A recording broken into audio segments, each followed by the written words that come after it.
ሰላም ጤና ይስጥልን ክቡራንና ክቡራት የኦርቶፒያ ሚዲያ ተከታታዮች፣ በየዕለቱ ትኩስና ወቅታዊ ዓለም አቀፍ የፖለቲካና ቢዝነስ ፈጠራና ቴክኖሎጂ፣ ሃይማኖታዊ ኩነቶችን፣ መዝናኛ እንዲሁም ታሪካዊ ክንዋኔዎችንና ዜናዎችን እናቀርባለን። በየጊዜው አዳዲስ መረጃዎችን ለመከታተል ቀድመው እንዲደርሶ ሳብስክራይብ እንዲያደርጉ በመጠቆም መረጃዎቹ ለወዳጅ ዘመዶ እንዲደርስ ሼር ያድርጉ። ቪዲዮውንም ላይክ እንዲሁም መጋቢ አስተያየቶን እንዲያስቀምጡልን በማለት ዛሬ የተከሰቱ ታላላቅ ዓለም አቀፍ ጉዳዮችን ይዘንላችሁ ቀርበናል። በዓለማችን ላይ የተከሰቱት ዋና የፖለቲካ የዲፕሎማሲና የወታደራዊ ውጥረቶችን በሰፊው እናጋራችኋለን። በመጀመሪያም ወደ ዋና መረጃዎች ስናልፍ ፕሬዚዳንት ዶናልድ ትራምፕ ከታይዋኑ መሪ ጋር በቀጥታ ለመነጋገር ማቀዳቸው የዲፕሎማሲውን መርህ የጣሰ የታይዋንና የአሜሪካ ግንኙነትን ጉዳይ የምንዳስስ ይሆናል። አሜሪካ ከኢራን ጋር ግንኙነት አላት የተባለችውን የነዳጅ ጫኝ መርከብ በህንድ ውቅያኖስ ላይ በቁጥጥር ስር ማዋሏ ሲሰማ በባህር ላይ የተነሳው አዲስ ውጥረትም ታዩታላችሁ።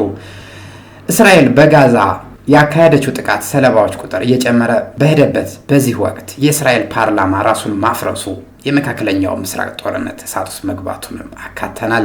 የአሜሪካ መንግስት በ94 ዓመቱ የቀድሞ የኩባ ፕሬዝዳንት ራውል ካስትሮ ላይ የክስ ማውጫ ማዘጋጀቱ፣ ትራምፕ በኩባ ላይ ወታደራዊ አማራጭ እያጤኑ መሆኑን ሲዘገብ፣ የዋሽንግተኑን አዲሱን ኢላማ ኩባ ጉዳይም በሰፊው እናጋራቸዋለን። እንደ ሁልጊዜው እስከ ፕሮግራማችን ፍጻሜ አብራችሁ እንድትቆዩ እያለን ወደ ዕለቱ ዝርዝር መረጃዎች እናልፋለን። ወደ መጀመሪያው ዘገባችን ስናልፍ የአሜሪካው ፕሬዝዳንት ዶናልድ ትራምፕ የተለመደውን የዲፕሎማሲ አካሄድ በመጣስ ስለ ጦር መሳሪያ ሽያጭ ከታይዋን ፕሬዝዳንት ላይ ቺንግ-ቲ ጋር በቀጥታ ሊነጋገሩ መሆኑን ገልጸዋል። ይህ አካሄድ በዋሽንግተንና በቤጂንግ መካከል ለበርካታ ዓመታት የቆየውን ስስ ዲፕሎማሲያዊ ሚዛን ሊያናጋ የሚችል ነው ተብሏል። ለመሆኑም የዚህ ንግግር መደረግ ለምን ትልቅ ትኩረት አገኘ? የታሪካዊ ማህደራትን መለስ ብለን ስንመለከት የአሜሪካና የታይዋን መሪዎች ዋሽንግተን ለቤጂንግ ይፋዊ እውቅና ለመስጠት ስትል ከታይዋን ጋር የነበራትን ዲፕሎማሲያዊ ግንኙነት ካቋረጠችበት ከፈረንጆች ከ1979 ወዲህ በቀጥታ ተነጋግረው አያውቁም። አሜሪካ አንድ ቻይና የሚል መርህ በመቀበል ከታይዋን ጋር የነበራትን ግንኙነት ይፋዊ ያልሆነ መንገዶች ብቻ የተገደበ ነበር። ቻይና ታይዋንን የራሷ አካል አድርጋ የምታይ ሲሆን ደሴቲቱን ከዋናው ምድር ጋር መልሶ ለመቀላቀል በኃይል መጠቅለል አማራጭ ጭምር እንደማትተው በተደጋጋሚ ስትገልጽ ቆይታለች።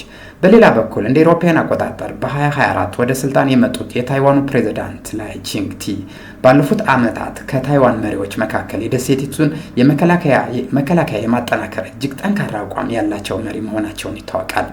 አሜሪካ ለረጅም ዓመታት ታይዋንን ስትደግፍ የቆየችው እንደ አውሮፓውያን አቆጣጠር በ1979 በጸደቀው የታይዋን ግንኙነት ሕግ መሰረት ነው። ይህ ሕግ በዋሽንግተን ለታይዋን ራሷን ለመከላከል የሚያስችላትን የጦር መሳሪያ እንድታቀርብ በሕግ ያስገድዳታል። ነገር ግን ይህ ስታደርግ ከቻይና ጋር ያላትን ዲፕሎማሲ ግንኙነት አመዛዝና መሆን ነበረባት። ትራምፕ ሮብ ዕለት የጦር መሳሪያ ሽያጭ ላይ ውሳኔ ከመድረሳቸው በፊት ከፕሬዝዳንት ላይ ቺንግ-ቲ ጋር ለመነጋገር ስላላቸው እቅድ በጋዜጠኞች ሲጠየቁ የሰጡት ምላሽ የሚከተለው ነበር። አነጋግረዋለሁ፣ ከሁሉም ሰዎች ጋር እነጋገራለሁ፣ በታይዋን ችግር ዙሪያ እኛ እንሰራለን ሲሉ ተደምጠዋል። ይህ በእንዲህ እንዳለ ትራምፕ ከቻይና ፕሬዝዳንት ዢ ጂንፒንግ ጋር ያላቸውን ግንኙነት አስደናቂ ብለው አሞካሽተውታል። ይህን አስተያየት የሰጡት ባለፈው ሳምንት በቤጂንግ ያካሄዱትን የ2 ቀናት ጉብኝት ተከትሎ መሆኑን ጉዳዩ ይበልጥ ውስብስብ ያደርገዋል። ይህ በትራምፕ የሚመራው አዲሱ የዲፕሎማሲያዊ ስትራቴጂ በቤጂንግ እና በዋሽንግተን መካከል አዲስ የንግድም ሆነ የወታደራዊ ፍጥጫ እንዳይቀሰቀስ ከፍተኛ ስጋት ፈጥሮ ወደ ቀጣይ ዜናችን ስንሻገር በዓለም አቀፍ የንግድ ባህር መስመር ላይ ከፍተኛ ውጥረት መንገሱን እንረዳለን። የዩናይትድ ስቴትስ ከኢራን ጋር ትስስር አላት የተባለውን የነዳጅ ጫኝ መርከብ በህንድ ውቅያኖስ ላይ በቁጥጥር ስር መዋሏን ዘ ዋል ስትሪት ጆርናል የዜና ምንጮች ዋቢ በማድረግ ዘግቧል። የዚች መርከብ በመያዝ በመካከለኛው ምስራቅና በደቡብ እስያ የባህር ኮሪደር ላይ ያለውን ቀጠና ውጥረት ይበልጥ ሊያባብሰው እንደሚችል ተገምቷል። ምንም እንኳን የአሜሪካ ባለስልጣናትም ሆነ የኢራን ወገን በጉዳዩ ላይ እስካሁን የሰጡት ይፋዊ መግለጫ ባይኖርም ከጀርባ እየተካሄደ ያለው ኃይል ፊልም እጅግ የበረታ መሆኑን ታውቋል። ይህ የባህር ላይ እርምጃ ተከትሎ የኢራኑ ፕሬዝዳንት መስዑድ ፔዜሽኪያን ከአሜሪካ ጋር ሊደረግ የሚችለው ድርድር በተመለከተ ጠንከር ያለ ግልጽ መልእክት አስተላልፈዋል። ፕሬዝዳንቱ ውይይት ማለት እጅ መስጠት ማለት አይደለም ያሉ ሲሆን ኢራን በምንም አይነት ሁኔታ ቢሆን ከህጋዊ መብቶቿ ወደ ኋላ እንደማትል አክለው ገልጸዋል። ወደ ዲፕሎማሲው መፍትሄ የሚወስዱ ሁለት መንገዶች ከነሱ ጎን ክፍት መሆናቸውን የጠቀሱት ፔዜሽኪያን ነገር ግን ኢራንን በማስገደድ እጅ እንድትሰጥ ማድረግ አይቻልም ሲሉ አስጠንቅቀዋል። ይህ በእንዲህ እንዳለ የኢራኑ አዲስ የፋርስ ባህረ ሰላጤ የባህር ዳርቻ ባለስልጣን በሆርሙዝ ባህር ዳርቻ የመጓጓዝ ፍቃድ የሚፈልግ የቁጥጥር ቦታ መቋቋሙን አስታውቋል። ያለ ፍቃድ ማለፍ እንደ ህገወጥ ይቆጠራል መባሉ ቀጠናዊ ስጋቱን ከፍ አድርጎታል። ለዚህም ምላሽ የሰጡት የተባበሩት አረብ ኤሚሬቶች የኢንዱስትሪና የላቀ ቴክኖሎጂ ሚኒስተር ሱልጣን አህመድ አልጃባር የሆርሙዝ ባህረ ሰላጤ መዘጋት ዓለም አቀፍ የመርከብ ነጻነት አደጋ ላይ የሚጥልና የዓለምን የባህር ላይ ደህንነት የሚያዳክም ነው ብለዋል። አንድ ሀገር ቁልፍ የሆነውን የውሃ መንገድ እንድትቆጣጠር መፍቀድ የአሳሳ ነጻነትን በተሳካ ሁኔታ ያስቀራል ሲል ሚኒስተሩ አስገንዝቧል። በሌላ በኩል የዋይት ሀውስ ምክትል ዋና ጸሐፊ ስቴፋኖስ ሚለር ለፎክስ ኒውስ በሰጡት ቃለ ምልልስ የዩናይትድ ስቴትስ ከኢራን ጋር በምታደርገው ውዝግብ ውስጥ ሁሉም ካርዶች በእጇ ላይ እንደሚገኙ ተናግረዋል። ፕሬዚዳንት ዶናልድ ትራምፕ የግፊትና የመከላከያ ስትራቴጂ እየተከተሉ መሆናቸውን የገለጹት ሚለር ቴህራን ሁኔታዎችን ካባባሰች ወታደራዊ አማራጮች ዝግጁ መሆናቸውን አስጠንቅቀዋል። ሚለር ሲናገሩ የኢራን ብልሹ አመራር አስወግደናል። ወደፊት ማንኛውንም ጊዜ ኢራንን አሜሪካን ወይም ዓለምን ለማስፈራራት የሞኝነት ነገር ለማድረግ ከወሰነች የእኛ ጦር ኃይልን ለመቅጣት ዝግጁ ነው ብለዋል። በዚህ ውጥረት መካከል የዓለም የነዳጅ ዋጋ በከፍተኛ ሁኔታ መጨመሩን ተዘግቧል። የኢራን የውጭ ጉዳይ ሚኒስተር ቃል አቀባይ እስማኤል ባጋይ እንደተናገሩት ቴህራን ጦርነቱን ለማስቆም ባቀረበችው ባለ 14 ነጥብ እቅድ ላይ የአሜሪካ ምላሽ በፓኪስታን በኩል እየተቀበለችና የገመገመች ትገኛለች። ኢስላማባድ በሁለቱ ሀገራት መካከል ድርድር እንዲሳካ የበኩሏን ጥረት እያደረገች መሆኑንም ታውቋል። አሁን ደግሞ ወደ መካከለኛው ምስራቅ የጦርነት ቀውስ መረጃ እናስጋራችኋለን። በፍልስጤም ግዛት የጤና ጥበቃ ሚኒስቴር ባወጣው የቅርብ ጊዜ መረጃ መሰረት ከጥቅምት 2023 ጀምሮ እስራኤል በጋዛ ላይ ባካሄደችው ጦርነት ቢያንስ 72773 ሰዎች ሲሞቱ ተጨማሪ 102723 ሰዎች ደግሞ ቆስለዋል። በሊባኖስና በእስራኤል ባለስልጣናት መካከል የተደረሰው የተኩስ አቁም ማራዘሚያ በስም ብቻ የቀጠለ ሲሆን የእስራኤል ኃይሎች በደቡባዊ ሊባኖስ ላይ ባደረሱት ጥቃት ከ20 በላይ ሰዎችም በቅርብ መገደላቸው ተሰምቷል።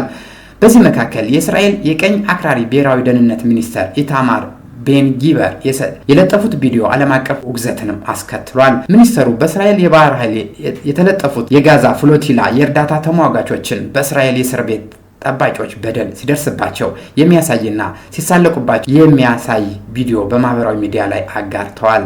ይህን ተከትሎ በርካታ ሀገራት የእስራኤል አምባሳደሮችን በመጥራት የተቃውሞ ድምጻቸውን እያሰሙ ሲሆን አውስትራሊያም ውግዘቱን የተቀላቀለች የቅርብ ጊዜ ሀገር ሆናለች። በተያዘችው የፍልስጤም ግዛት የተባበሩት መንግስታት የሰብአዊ መብት ልዩ ዘጋቢ ማይክል ሊንክ ከአልጀዚራ በሰጡት መግለጫ የተያዙት አክቲቪስቶች ምንም አይነት የዓለም አቀፍ ሆነ የሀገር ውስጥ ሕግ እንዳልጣሱ ገልጸው በቢን ጊቨር የተፈጸመው ድርጊት አሳፋሪና ወራዳ መሆኑን ገልጸዋል። ይህ በእንዲህ እንዳለ በዌስት ባንክ የእስራኤል ወታደሮችና ሰፋሪዎች የሚያደርሱት ጥቃትም መቀጠሉን የፍልስጤም ዋና ዜና ወኪል ዘግቧል።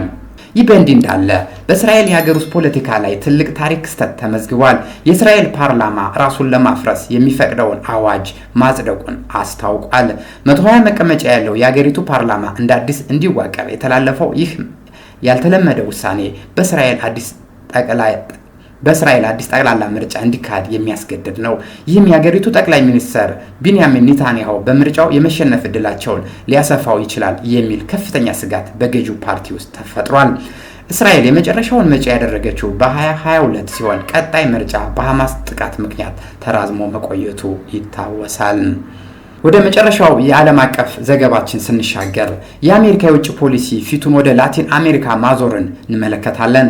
የአሜሪካ መንግስት በ94 ዓመቱ የቀድሞ የኩባ ፕሬዝዳንት ራውል ካስትሮ ላይ የአሜሪካ ዜጎችን ለመግደል በማሴር ወንጀል ክስ መመስረቱን አስታውቋል። ይህ ክስ በኩባ የነጻነት ቀን የተፋጠነ ሲሆን ወደ 70 ዓመት ገደማ የዘለቀው የአሜሪካና የኮሚኒስቱ ደሴቶች ፍጥጫ አዲስ ምዕራፍ ላይ አስፍሮታል። ይህ እርምጃ ትራምፕ ከኢራን ጋር የጀመሩትን የአገዛዝ ለውጥ ስትራቴጂ ከተገታ በኋላ በኩባ ላይ ስኬት ለመቀዳጀት የሚፈልጉበት መበየት እንደሆነም ተንታኞች ይናገራሉ። ትራምፕ ኩባን በተመለከተ ለጋዜጠኞች ሲናገሩ የወደቀች ሀገር ነች፣ እየፈራረሰች ነው፣ ዘይት የላቸውም፣ ገንዘብ የላቸውም። ነገር ግን እኛ እዚያ ያለነው ህዝቡንና ቤተሰቦቹን ለመርዳት ሀገሪቱን ነፃ ለማውጣት ነው ብለዋል። የካስትሮ ክስ የመነጨው እንደ አውሮፓውያን አቆጣጠር በ1996 የኩባ ጦር አውሮፕላኖች 3 አሜሪካውያን ጨምሮ 4 ሰዎችን የጫነ 2 ሲቪል አውሮፕላኖችን በጥሰው ከጣሉበት ክስተት ጋር የተያያዘ ነው። ይሁን እንጂ የሲቢኤስ ኒውስ ዘገባ እንደሚያመለክተው የስለላ ማህበረሰቡ ሀቫና ለአሜሪካ ወታደራዊ እርምጃ እንዴት ምላሽ እንደምትሰጥ የተነተነ ሲሆን ዋይት ሃውስ በኩባ ላይ ወታደራዊ አማራጭ ማዘጋጀት ጀምራለች። የሲአይኤ ዳይሬክተር ጆን ራትክሊፍ በቅርቡ በሃቫና ያቀረቡትን የፍላጎቶች ዝርዝርና የዩኤስኤ ወታደራዊ የስለላ በረራዎችን በኩባ የባህር ጠረፍ ላይ መጀመራቸው የዚህ ማረጋገጫ ተደርጎ ተወስዷል። የኩባው ፕሬዝዳንት ሚጌል ዳይዝ ካኔል ይህንን ክስ የአሜሪካ ኢምፓየር ትምክተኝነትና ብስጭት የሚያሳይ የፖለቲካ ቁማር ሲሉ ወቅሰውታል። በኩዊንስ ኢንስቲትዩት የጥናት ተባባሪ የሆኑት ሊን ሸልነከር የአሜሪካ ወታደራዊ ጣልቃ ገብነት ከፍተኛ ጉዳት ሊያስከትል እንደሚችል ያስጠነቅቃሉ። እንደ ሸልነከር ገለጻ የውጭ ወረራ ሲከሰት መላው ሕዝብ ምላሽ እንዲሰጥ የሚያዝ የመከላከያ አስተምሮ ስላላቸው ይህ አካሄድ በሺዎች የሚቆጠሩ ሰብአዊ መስዋዕትነቶችን ሊያስከትል ይችላል ብለዋል። በተጨማሪም የአሜሪካ የነዳጅ እገዳ በኩባ ኤሌክትሪክ፣ የውሃና የምግብ አቅርቦት ላይ ከፍተኛ ቀውስ የፈጠረ ሲሆን ይህ ደግሞ ወደ አሜሪካ ድንበር የሚተም አዲስ የጅምላ ስደተኛ ቀውስ ሊወልድ ይችላል ነው የተባለው። በአሜሪካ ሀገር ውስጥ ፖለቲካ የትራምፕ የኩባ ፖሊስ ተቃውሞ እየገጠመው ነው።